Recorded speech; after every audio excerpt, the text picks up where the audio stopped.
এনায়েতুল্লাহ আব্বাসী জামাতে ইসলাম সম্পর্কে যে একটা কথা বলছে, তাদের নেতাকর্মী 16 বছরে কি করছে, আর ওই ভারতের বিরুদ্ধে আর স্বৈরাচারের বিরুদ্ধে বলি একবারে উল্টাই লেছে।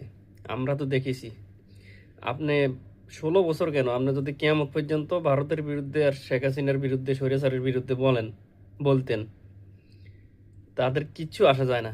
আপনি খানকার ভিতরে বসে কিয়ামত পর্যন্ত চিল্লাইলেও তাদের কিছু আসা যায় না।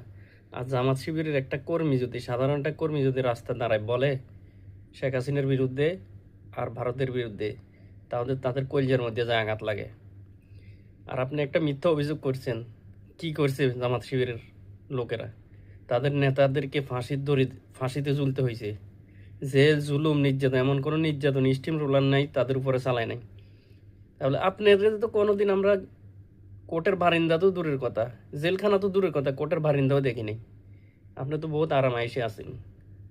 আপনার মুখে এই সমস্ত কথাগুলো মানায় না, এই সমস্ত মিথ্যা অভিযোগগুলা।